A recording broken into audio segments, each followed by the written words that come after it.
अपनी गाड़ी खड़ी की। यहाँ क्या बोल रहे हैं लोग बोल रहे हैं ब्लास्ट हुए। मैं तो बड़े बदकिस्मती की बात है, ये हमारे एडीजीपी हैं, वो एसएसपी जम्मू रहे हैं, जो हमारे एसएसपी साहब है चंद्र कोली साहब, यहाँ एसडीपीओ रहे, और उनके होते हुए भी अगर अड्डे की ये हालत है तो उनको इसके तरफ ध्यान देना चाहिए। कबाड़ की गाड़ियाँ बहुत ज्यादा लगी हैं, इसकी पूछ मांग पुलिस को करनी चाहिए। नाम क्या सर? मेरा नाम Sardar Gajan Singh Khajuria, president J&K motor transport company association. ये जो आइडियल गाड़ियाँ खड़ी हैं, एक क्यों खड़ी है? नरवाल में एसडीपी का ऑफिस है, चौकी अफसर साहब हैं, SHO त्रिकुटा नगर साहब हैं, SSP साहब हैं, DIG साहब हैं। में आए दिन चोरियां भी पेश आती हैं, क्या लगता है इस इलाके में क्या क्या होता है वो पुलिस को देखने की जरूरत है। पुलिस को मालूम है क्या क्या होता है। सर, क्या लगातार जहां पर ट्रांसपोर्ट नगर करोड़ों रुपए का टैक्स जो है वो सरकार के पास जाता है, लेकिन ट्रांसपोर्ट नगर का ये हालात और इस तरह के इंसिडेंट होना बड़ा सवालिया निशान खड़ा करते हैं। मैं बोलता हूँ कि यहाँ के बीजेपी के 2 MLC थे, चरणजीत सिंह खालसा, विक्रम रंधावा जी। यहाँ के जो मेयर थे बीजेपी के थे, उनके पास रिक्वेस्ट की, चरणजीत सिंह खालसा जी को कहा, विक्रम रंधावा जी को कहा कि ट्रांसपोर्ट नगर की तरफ ध्यान दीजिए। कोई सुनवाई नहीं, या उनकी ऊपर IG इंतजामिया नहीं सुनती, या वो चाहते नहीं है। क्या उनकी मिली भगत है वो जानते होंगे। जब विक्रम रंधावा जी के साथ कोई गलत हुआ तो उन्होंने अपने हाई कमांड पे भी कीचड़ उछाल दिया था। आज ट्रांसपोर्ट नगर की ये हालत है, आप भी इसी से लिंक करते हो। आपके फादर भी यहाँ थे, आपका भाई भी यहाँ बैठता है। थोड़ा सा ध्यान दो कि ट्रांसपोर्ट नगर की भलाई हो सके, ट्रांसपोर्ट नगर का सुधार हो सके। एक चीज पहले भी मैंने पूछी, कुछ लोगों का कहना था कबाड़ की गाड़ियाँ बेहिसाब यहाँ खड़ी हैं, तो कोई पूछता नहीं है, पुलिस भी नहीं पूछती कि क्यों खड़ी है, उसकी जांच होनी चाहिए। आपको मैं तो यही बात तो कह रहा हूँ, जांच क्या। ये जो SDPO साहब बैठे, मैं एक ऑफिसर का नाम लूंगा, वो बसंत राज जी का। जब वो आए थे ट्रैफिक में तो चंद गुंडे लोग उनके खिलाफ हो गए थे, लेकिन उन्होंने जो काम किया था, कोई इलीगल पार्किंग नहीं थी। यहाँ एक दिन वो आए, आके चले गए, दूसरे दिन से यहाँ से गाड़ियां उठ गई थी। आज हमारी ये रिक्वेस्ट है, हम गरीब लोग हैं, मजदूरी करते हैं, कोरोना के बाद हमारा काम ही नहीं है, और आके यहाँ ये हालत होती है रोड की जैमिंग की कि हम जा नहीं सकते। किसी ने सामान देना लेना, वो देने नहीं जा सकता, लेने नहीं जा सकता। क्यों? कि failure of law and order है। जो जहाँ जैमिंग होती है वो पुलिस का काम है।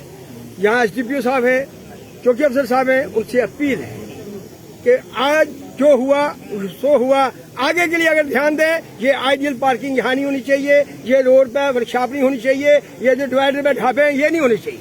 क्यों कि इनसे हमारे को खतरा है। ढाबे के पास कोई गाड़ी खड़ी करेगा, रोटी खाएगा और जाम लग जाएगा।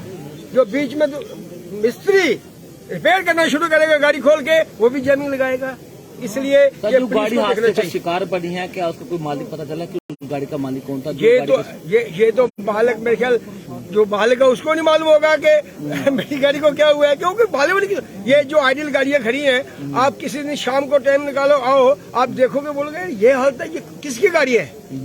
ये कबाड़ है और बिला वजह यहाँ खड़ा किया हुआ है। आप एसोसिएशन के प्रधान हैं, आपकी तरफ से कोशिशें रही, यहाँ पर बहुत सी दिक्कतें यहाँ पर लोगों को आ रही हैं। हमने गाय बगाए मीडिया को बुलाया, यहाँ सबको बुलाया। आशीष कोहली जी अभी यहाँ थे, एक बार वो आए थे यहाँ, तो मैं उन्हें कहा था कि यहाँ पर स्टोरी कीजिए, उन्होंने कहा था करेंगे। 1-2 बार फिर वहाँ कहीं मिले मुझे, तो मैंने कहा बोला करेंगे। क्यों कि बीजेपी के खिलाफ वो सुन नहीं सकते, एडमिनिस्ट्रेशन के खिलाफ वो सुन नहीं सकते, गवर्नमेंट के खिलाफ वो सुन नहीं सकते। मीडिया का ये काम है कि अगर आपके बिल्कुल शहर में है, आप लोग भी, आपको दरख्वास्त है, आप लोगों से अपील है कि आप भी गाय बगाए किसी दिन इस एरिया पर नजर दिया करो। क्या लगता है आज के बाद सुनवाई होगी? अगर मीडिया आज के बाद ऐसा ही आना शुरू करेगा हफ्ते में 1-2 बार, तो सुनवाई पक्की होगी। मीडिया ही है एक हमारे पास हथियार जो एडमिनिस्ट्रेशन को या गवर्नमेंट को ये मैसेज पहुंचा सकता है।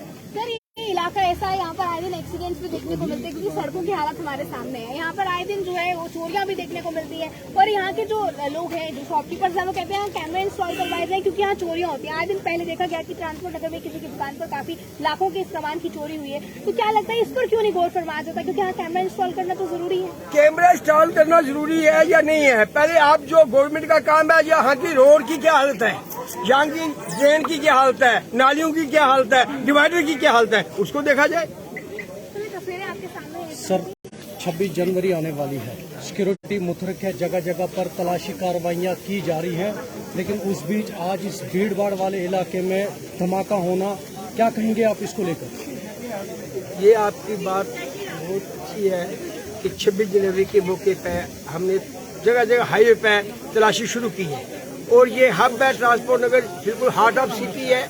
हम स्मार्ट सिटी बना रहे हैं और इस तरफ किसी को भी नजर नहीं आती, ना म्यूनसिपैलिटी की, ना जेडीए की, ना पुलिस की, कि भाई यहाँ जो आइडियल पार्किंग है जिसकी वजह से ये हालत खराब है, रोडों की क्या हालत है, जहाँ आरएनबी देख रहे हैं, जहाँ कोई दूसरा डिपार्टमेंट देख रहा है। हम ये रिक्वेस्ट करते हैं हर डिपार्टमेंट को कि ट्रांसपोर्ट नगरी की तरफ ध्यान दो और ज्यादातर पुलिस डिपार्टमेंट को ये जो आइडियल गाड़ियां हैं, आइडियल पार्किंग है या जो रोड के ऊपर ढाबे हैं, प्लीज इनकी तरफ ध्यान दीजिए ताकि आगे कोई दूसरा ऐसा इंसिडेंट ना हो।